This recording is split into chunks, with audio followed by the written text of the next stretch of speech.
என்னடா தெரியாது எனக்கு? என்ன தெரியாது? இத்தனை வருஷம் நான் கோமால இருந்து என்னெல்லாம் மிஸ் பண்ணணும் அதெல்லாம் தெரிஞ்சுக்கணும்னு நினச்சேன்.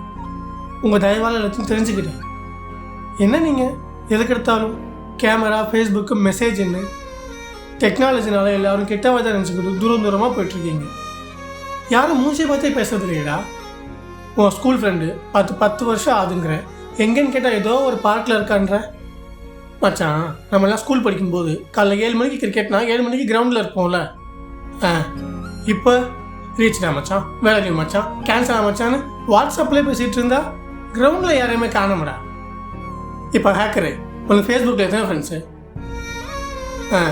உதவின்னு கேட்டுப்பா, ஒருத்த வந்து நிற்க மாட்டான். ஃபேஸ்புக்கில் இல்லாத அம்மாவுக்கு ஹாப்பி பர்த்டே அம்மான்னு ஃபேஸ்புக்கில் மெசேஜ் போடுவீங்க. அவங்களுக்கு எப்படா தெரியும்? அப்போ யாருக்காக இதெல்லாம் பண்ணிகிட்டு இருக்கீங்க? ஏதோ ஒரு பொண்ணு யாருன்னே தெரியாது, அவங்க கூட மணிக்கணக்காக சேட் பண்ணிட்டு இருப்ப ஃபேஸ்புக்கில்.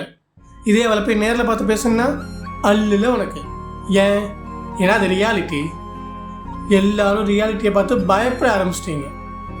உண்மையான சந்தோஷம், உண்மையான ஃப்ரெண்ட்ஷிப்பு, உண்மையான ஆறுதல், உண்மையான பர்த்டே விஷயம் என்னன்னு கூட தெரியாமல் வாழ்ந்துட்டு இருக்கீங்களே.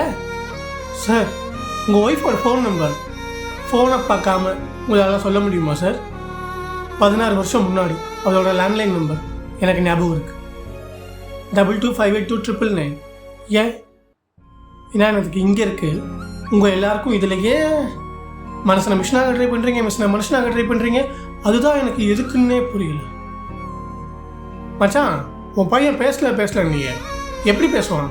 ஏன் பேசுவான்? அவங்க கூட பேசுறதுக்கு யாரும் இல்லை. நான் பேசினேன்.